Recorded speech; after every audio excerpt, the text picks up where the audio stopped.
सरकारले काम नगर्ने निर्माण व्यवसायीसँगको ठेक्का तोड्ने काम सुरु गरेको छ। सम्झौता बमोजिम सम्पन्न गर्नुपर्ने आयोजनाको काम लामो समयसम्म पनि सम्पन्न नगर्ने निर्माण व्यवसायीसँगको ठेक्का सरकारले तोडेको हो।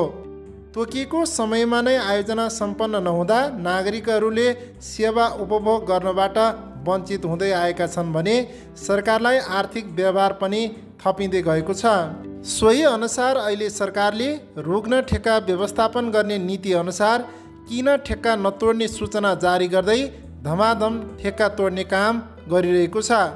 ठेक्का तोड्ने सूचनासँगै अधिकांश निर्माण व्यवसायीले भने आवश्यक स्रोत साधन परिचालन गरेर पुनः रोकिएका आयोजनाको काम अघि बढाएका छन्।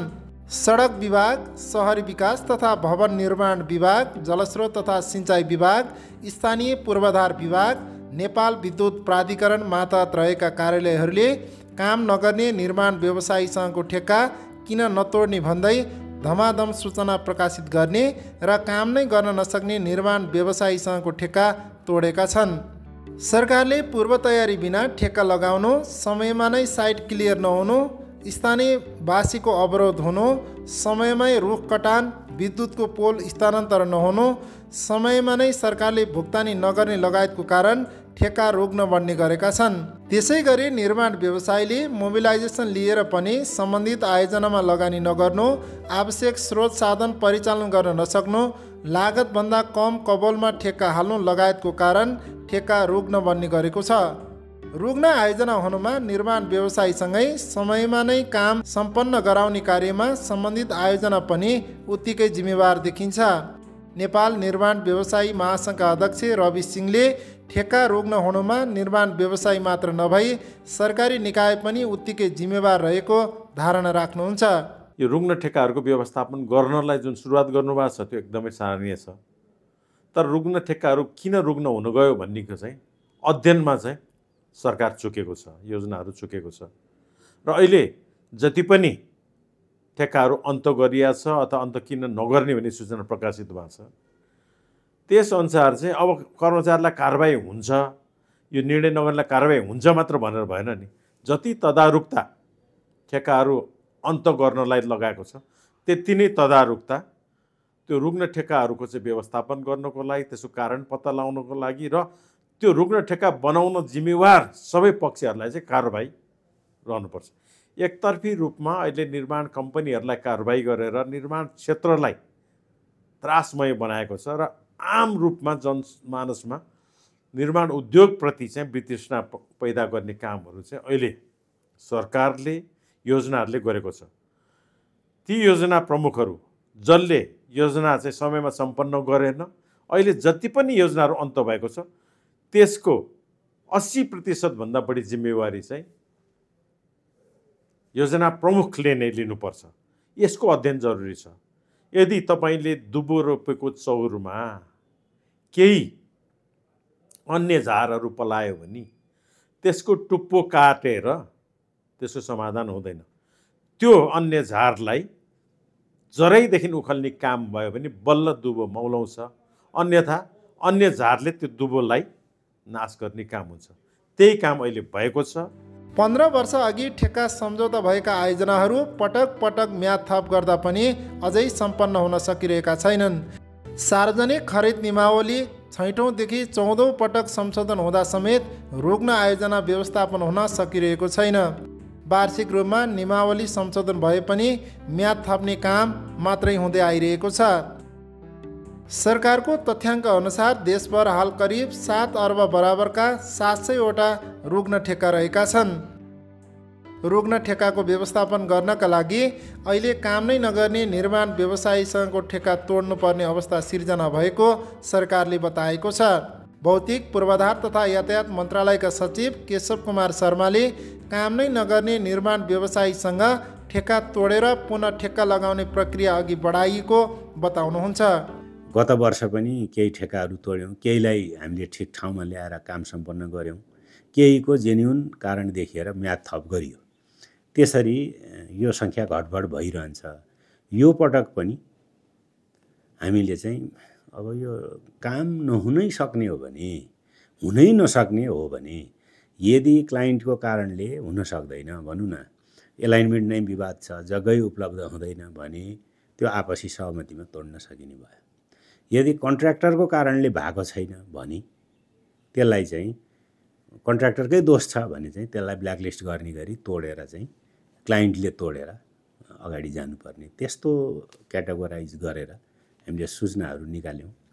त्यो सूचना निस्किएपछि कन्ट्र्याक्टरले जेन्युन कारण यो मेरो गल्ती होइन भनेर प्रमाणित गर्न सक्ने अवस्थामा त्यसले विकल्पको बाटो लिन्छ। त्यो आपसी समझदारीमा जान सक्छ वा त्यसको म्याद थपिन सक्छ। त्यसरी अगाडि बढ्छ भने जहाँ उहाँहरूले त्यो गर्न सक्नुहुन्न त्यो चाहिँ आफ्नो गल्ती होइन भनेर प्रमाणित गर्न नसकेको अवस्थामा चाहिँ त्यसलाई तोडेर अगाडि बढ्ने गरी काम अहिले भइरहेछ।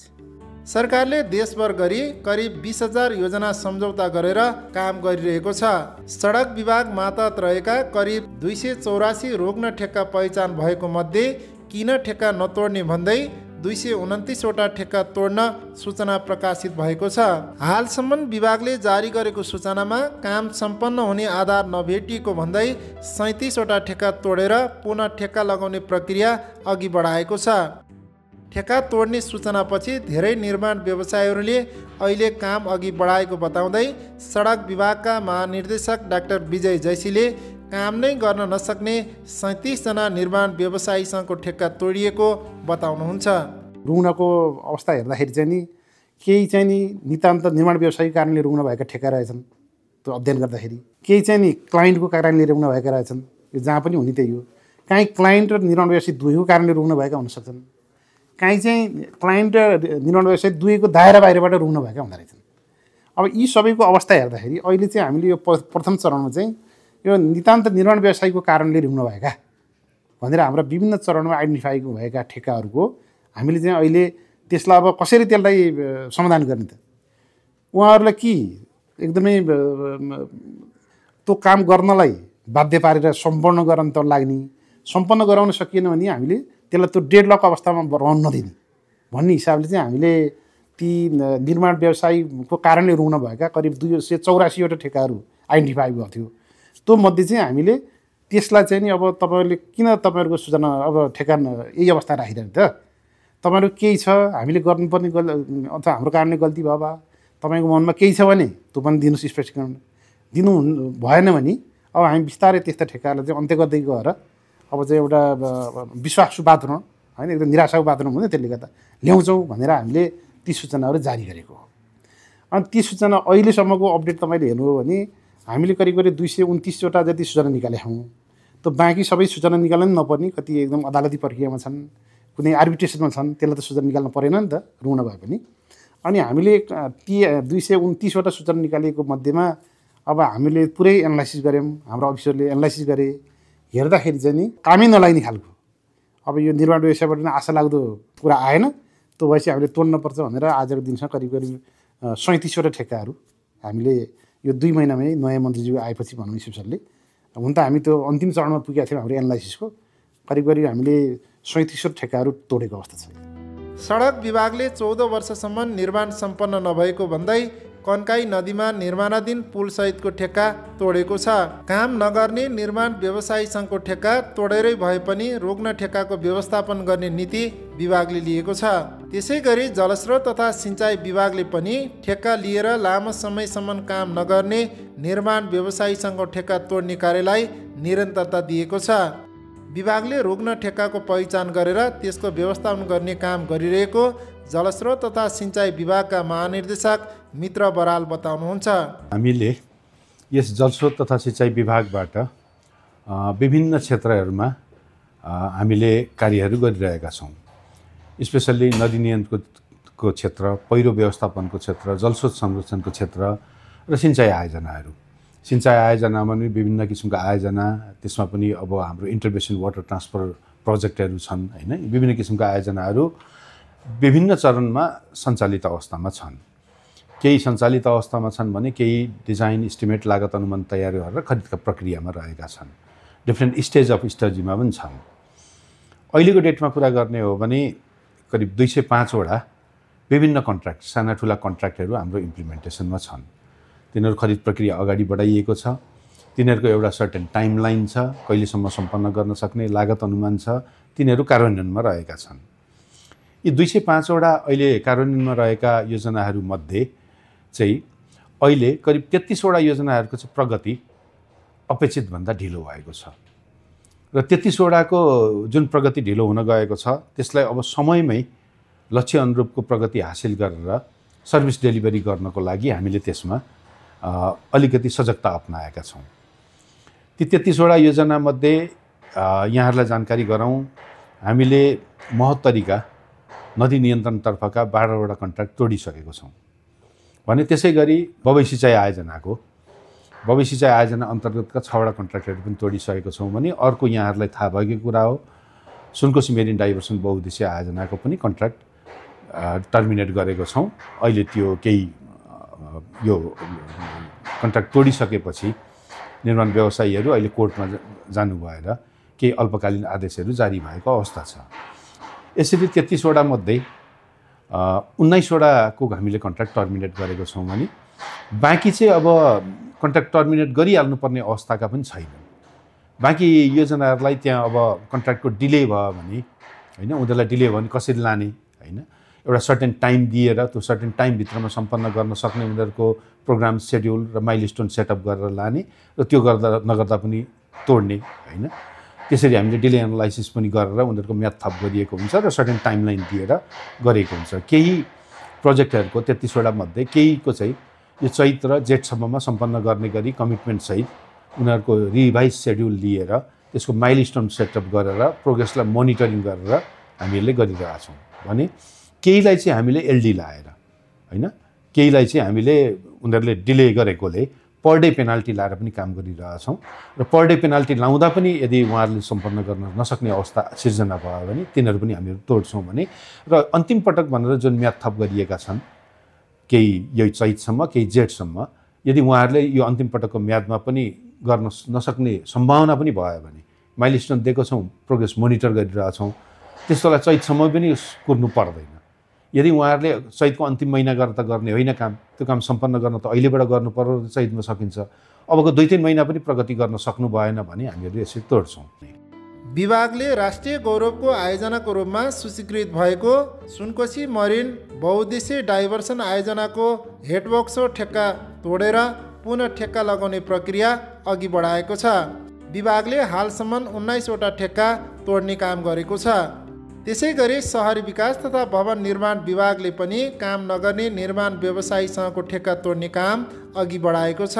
विभागले पहिचान गरेको 42वटा रुग्ण ठेक्का मध्ये काम नगर्ने 37वटा निर्माण व्यवसायीसँग किन ठेक्का नतोड्ने भनेर सूचना जारी गरेको छ।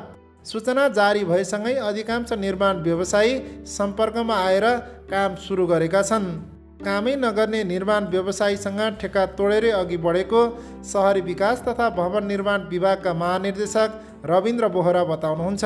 हाम्रो विभागको कोर कार्यक्रम अन्तर्गत हाम्रो जम्मा 42वटा सिक प्रोजेक्ट अथवा रुग्ण आयोजनाहरू हो। त्यसमध्ये हामीले 37वटा सूचनामा निकाल्यौँ किन ठेक्का किन नतोड्ने भनेर। त्यसमध्ये 36वटा चाहिँ उहाँहरू निर्माण व्यवसाय काममा फर्केर काम सुचारू गर्नुभएको छ भने एकजना एउटा निर्माण व्यवसायी चाहिँ सम्पर्कमा आउनुभएको छैन र 5वटा चाहिँ हामीले सूचनामा जान बाँकी नै छ। र स्वास्थ्य भवनतर्फ स्वास्थ्य मन्त्रालयको देशैभरिका स्वास्थ्य भवनहरू पनि हामीले बनाउँछौँ। त्यो मध्ये 24वटा चाहिँ रुग्ण आयोजना थिए, त्यो मध्ये हामीले 3टा चाहिँ सूचनामा गएर पनि ठेक्का तोडिसकेका छौँ। ती 3टा आयोजनाहरू भनेको 2टा जाजरकोट हाम्रो सुर्खेत कार्यालयले हेर्ने जाजरकोट 2टा 15 वर्ष पुराना र एउटा सुर्खेतमै रहेको 13 वर्ष पुरानो ठेक्का हामी तोडेर अब पुनः त्यसको खरिद प्रक्रिया अगाडि बढाएका छौँ। सार्वजनिक खरिद ऐन 2063 को दफा 59 को उपदफा 3 र उपदफा 8 मा भएको व्यवस्था निर्माण व्यवसायीले थेक्न नसक्ने अवस्था रहेको निर्माण व्यवसायीले बताएका छन्।